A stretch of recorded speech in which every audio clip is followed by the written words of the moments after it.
Hello viewers, কেমন আছেন সবাই? আশা করি সকলেই ভীষণ ভালো আছেন। স্বাগতার সংসারের আরও একটা নতুন পর্বে আপনাদের সকলকে স্বাগত। আমার আগের ভিডিওতে আমি আপনাদের দেখিয়েছিলাম আমরা আমাদের প্যারিস ট্রিপের তৃতীয় দিনে কোন কোন জায়গা ঘুরে দেখলাম, আর সেই জন্য আমাদের কোথায় কত টাকা কিভাবে খরচা হলো। আর আমার আজকের পর্বে একটা ভীষণ বড় চমক রয়েছে, সেটা আমি আমার আগের পর্বেই আপনাদের বলেছিলাম যে আজকের পর্বে আমি আপনাদের দেখাবো বিদেশের বুকে এক টুকরো বাংলা জগৎ, মানে ফ্রান্সের বাঙালি পাড়া কেমন হয়। বিদেশের বুকে বাঙালি পাড়ায় কিভাবে রাস্তার ধার থেকে ঝালমুড়ি কিনলাম, খাবার দাবার পান কেনা থাকবে সমস্ত কিছু। এই যে সামনে দেখতে পাচ্ছেন, এইটা হলো মেট্রো স্টেশন। এখান থেকে বেরিয়ে এবার আমাদের হেঁটে হেঁটে খুঁজে দেখতে হবে এখানে বাঙালি পাড়াটা কোথায় রয়েছে। আর সামনে যে বিল্ডিংটা দেখতে পাচ্ছেন সেটা হচ্ছে ইন্টারসিটি ট্রেন স্টেশন। মানে আমি আপনাদের প্রথম পর্বেই বলেছিলাম প্যারিস শহরটা যেহেতু অনেকটা বড় আর এখানে জোন ওয়াইজ ভাগ করা থাকে, তাই এই সামনের যে বড় বিল্ডিংটা, এখান থেকে সমস্ত জোনের ট্রেন পাওয়া যায়। আমরা যখন হোটেলে ফেরত যাব তখন কিন্তু আমাদের এই বড় বিল্ডিংটা থেকেই ট্রেনে উঠতে হবে। আমরা এই ফ্রান্স ট্রিপে আসার আগে ঠিকই করে নিয়েছিলাম যে তৃতীয় দিনে আমাদের যে যে জায়গাগুলো ঘোরার আছে সেই জায়গাগুলো ঘুরে আমরা তাড়াতাড়ি চলে যাব ফ্রান্সের বাংলাদেশি পাড়ায়। আর সেখান থেকে নানান রকমের সবজি, তারপর গ্রসারি আর অন্যান্য খাবার দাবার সেগুলো সব কিনে নিয়ে আসবো। কারণ যেহেতু আমরা মালাগায় থাকি আর এখানে কিন্তু এই ধরনের সবজি খুব একটা পাওয়া যায় না। এগুলো সাধারণত পাওয়া যায় যেসব জায়গায় বাংলাদেশি পাড়া রয়েছে সেই জায়গাগুলোতে, যেমন ম্যাড্রিডে কিন্তু এগুলো খুব অনায়াসে পাওয়া যায়। তাই আমরা ঠিকই করে নিয়েছিলাম সব কিছু সেরে তাড়াতাড়ি করে আমাদের পৌঁছে যেতে হবে ওই জায়গাটায়। চলুন তাহলে দেখে নেওয়া যাক আমরা এই পর্বে কি কি কিনলাম আর কি কি খেলাম। আমরা আজকে প্রথমেই একটা বাংলাদেশি দোকানে ঢুকে পড়েছি। এইখানে ঢোকার মুখেই দেখলেন কীরকম একটা বিরাট বড় বিরিয়ানির হাঁড়ি রাখা রয়েছে, আর তার পাশে কাঁচের মধ্যে কত সিঙাড়া রাখা রয়েছে। ওগুলো দেখেই তো একেবারে জিভে জল এসে গেল। তাই আমরা ঢুকেই প্রথমে চা, সিঙাড়া আর এখানে দেখলাম গরম গরম চিকেনের স্টাফ করা রোল বিক্রি করছে, তাই রিয়ানের জন্য সেটাও একটা নিয়ে নিলাম। সেই কখন থেকে আমরা হেঁটে হেঁটে সাইট সিইং করে যাচ্ছি, খিদেও পেয়েছিল তিনজনেরই প্রচণ্ড। আর যখনই এই গরম সিঙাড়াটা দিয়ে গেল টেবিলে, আমরা তিনজনেই তো একেবারে তাড়াতাড়ি করে শুরু করে দিলাম খাওয়া। আমার এখানে সব থেকে সুন্দর লেগেছে এই চায়ের কাপটা। দেখুন কি সুন্দর ছোট্ট একটা চায়ের কাপ, এত ভালো লাগছে দেখতে। এখানে দু ধরনের চা পাওয়া যাচ্ছে, একটা ছোট কাপে চা পাওয়া যাচ্ছে, আবার চাইলে কিন্তু বড় কাপেও চা কেনা যায়। আমরা ছোট কাপের চাটাই কিনলাম, যেহেতু অনেকটা চা আমরা খেতে পারবো না, তাই দুজনে দুটো এরকম ছোট ছোট কাপে করে চা নিলাম। আর এই যে দেখুন কেমন সুন্দর বাংলায় চারিদিকে মেনু লেখা রয়েছে, আর তার পাশে পাশে দামগুলোও লেখা রয়েছে। আর এই যে দেখুন তার নিচে কি দেখা যাচ্ছে, প্রচুর মিষ্টি এখানে লাইন দিয়ে সাজানো রয়েছে।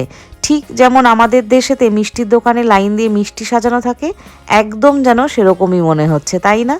অথচ দেখুন ভাবলে কেমন লাগে, এটা কিন্তু বিদেশের বুকে এক টুকরো বাংলা জগৎ। সন্ধ্যের চা জল খাবার সেরে একেবারে ফুল এনার্জি নিয়ে আমরা তিনজনে আবার বেরিয়ে পড়লাম আশেপাশে বাকি দোকানগুলো ঘুরে দেখব বলে। আর এই যে এখন একটা গ্রসারির দোকানে চলে এসেছি। এই দেখুন কি পাওয়া যাচ্ছে, রুচির ঝাল চানাচুরটা এখানে পেয়েছি। আর এটা তো কিনতেই হবে, কেননা আমরা চানাচুর খুব একটা পাই না। আর এই যে দেখুন সামনে কত রকমের মাছ দেখা যাচ্ছে, এগুলো সবই কিন্তু ফ্রোজেন মাছ। আপনাদেরকে দেখাই এখানে কি কি পাওয়া যাচ্ছে। আচ্ছা, আর এই দামগুলো কোথায়? কাউন্টারে জিজ্ঞেস করতে হবে? কাতলা মাছ কত করে?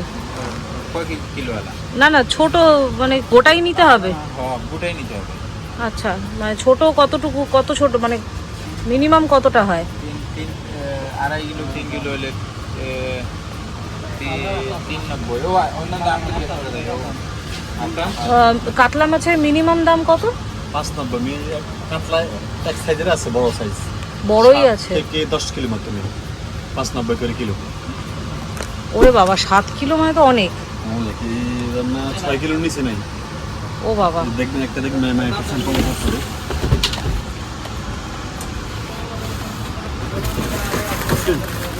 ওরে বাবা, এ তো বিশাল সাইজ।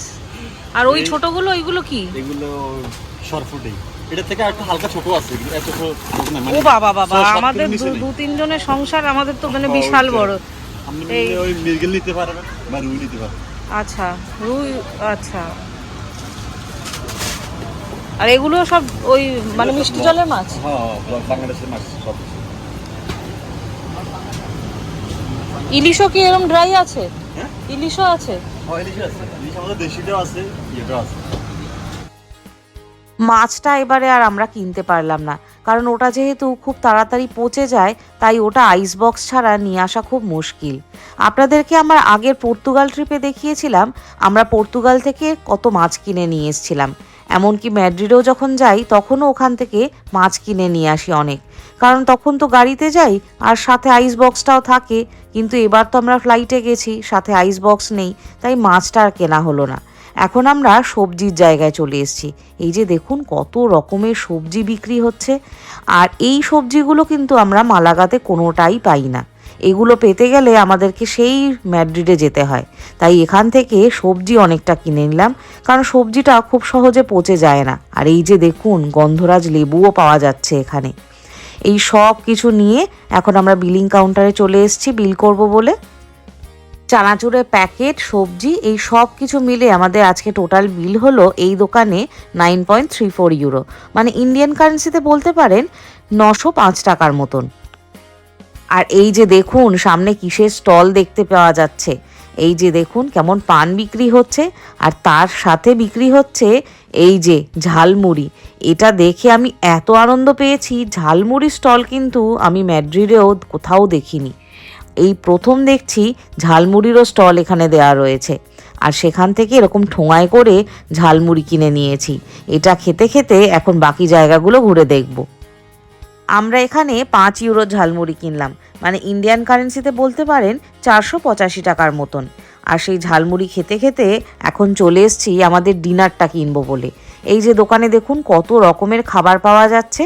আমরা এখান থেকেই দেখে দেখে পছন্দ করছি আজকে ডিনারের জন্য কি নেওয়া যায়। পেগুয়ে নিয়ে যাবো। আর মাছ কি আছে? 5 টাকা পিস। আচ্ছা, একটা তো রুই মাছ।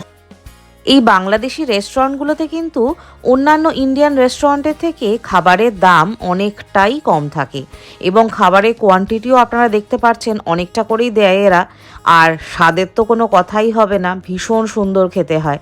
আর যেহেতু আমরা বাঙালি, আমাদের তো বরাবরই খুবই পছন্দের এই খাবারগুলো, তাই আমরা যেখানেই এরকম বাংলাদেশি পাড়া দেখি, রেস্টুরেন্ট দেখি, সেখানে ঢুকেই সকালের জলখাবার থেকে শুরু করে রাতের ডিনার অবধি সবটাই চেষ্টা করি কেনার। এই যে এক্ষুনি আমরা যে দোকানটা থেকে খাবার কিনলাম ডিনারের জন্য, সেই দোকানটার নামটা আপনাদেরকে দেখিয়ে দিই। আপনারা যদি কেউ এদিকে আসেন কখনো, আপনারা কিন্তু চোখ বন্ধ করে এই দোকান থেকে খাবার নিতে পারেন। খাবারটা তো ভীষণই ভালো ছিল, আর তার সাথে দোকানের লোকজনের ব্যবহার ছিল অমায়িক একদম। আমরা হোটেলে চলে এসেছি, আর এই যে আমরা আজকে ডিনারের জন্য যা যা খাবার কিনেছিলাম সেই সব খাবারগুলো থালায় একেবারে বেড়ে ফেলেছি। দেখতে কত সুন্দর লাগছে দেখুন। আর সাথে আপনাদেরকে একটু দেখিয়ে দেই মাছের আর মাংসের পিসগুলো দেখুন, অনেক বড় বড় কিন্তু এখানে পিস দিয়েছে ওরা। এই যে মাছের পিসটা দেখুন কত বড়, ঝোলটা একটু সরিয়ে দেখাচ্ছি আপনাদেরকে। আর তার সাথে আমরা আজকে নিয়েছিলাম মাটন। এই মাটনের পিসগুলোও কিন্তু যথেষ্ট বড় বড় দিয়েছিল আজকে ওরা। দোকানে যখন খাবার কিনছিলাম দেখলাম পাশেই এরকম বড় বড় ডালের বড়া রাখা রয়েছে, একদম গরম বিক্রি করছে। সেই দেখে তো আর লোভ সামলাতে পারলাম না, সাথে ডালের বড়াও কিনে নিলাম সেই জন্য। আর সব শেষে খাওয়া দাওয়া করে ছিল এই রকম পান। ব্যাস আর কি চাই। তিনজনেই এত তৃপ্তি করে সেদিনকে আমরা খাবার খেয়েছি বলে বোঝাতে পারবো না। পরদিন সকাল সকাল ব্রেকফাস্টে একটু ম্যাগি খেয়ে নিয়ে আমরা তিনজনেই ব্যাগ প্যাক করে বেরিয়ে পড়লাম এয়ারপোর্টের উদ্দেশ্যে। আমাদের আজকে ফ্লাইট ধরতে হবে, মালাগা পৌঁছাতে হবে। আপনাদের অনেকেরই মনে হতে পারে আমরা তো তিনজনের জন্য মেট্রো পাস কিনেছিলাম, তারপরেও কেন আমরা ক্যাবে করে এয়ারপোর্ট যাচ্ছি। তার কারণ হলো আমরা ওই পাসগুলো কিন্তু 3 দিনের জন্য কিনেছিলাম তিনজনের, আর আজকে কিন্তু চতুর্থ দিন, তাই আজকে ওই পাসগুলো আর মেট্রোতে কাজ করবে না। আর আজকে যেহেতু আমাদের আর সাইট সিইং করার নেই, আমরা মালাগা ফিরে যাচ্ছি, সেই জন্য আমরা চতুর্থ দিনের পাসটা কিনিনি। একবার এই ক্যাবের খরচা করে এয়ারপোর্ট পৌঁছে গেলেই আর আমাদের কোনো খরচা নেই। এবারে যেহেতু আমরা ফ্রান্সে মোটে 3 দিনের জন্য এসেছি, আর 3 দিনই আপনাদেরকে দেখিয়েছি কীরকম পুরো আমরা সারা দিন ধরে সাইট সিইং করেছি, তাই এইখান থেকে কোনো সোভেনিয়ার কেনার কথা একদম মাথা থেকে বেরিয়ে গেছিল।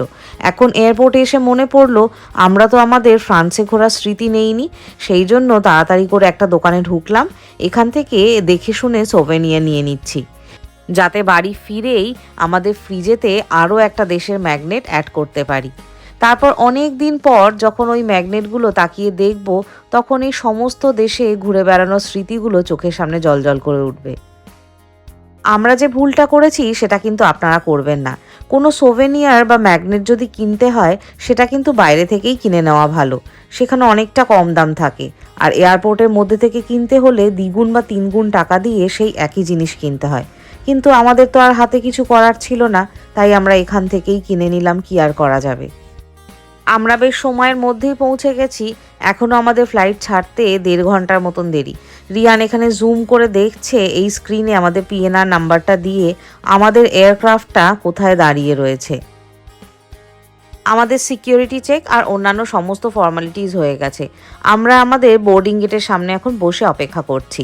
আর খিদেও পেয়ে গেছে, বাড়িতে দেখেছিলাম যে কিছু ডিম বেঁচে গেছে, এবার ডিমগুলো ফেলে দেব, নিয়ে আসা তো সম্ভব না, সেই জন্য ব্রেডের মধ্যে এরকম অমলেট বানিয়ে মাঝখানে স্যান্ডউইচের মতন করে নিয়ে এসছিলাম।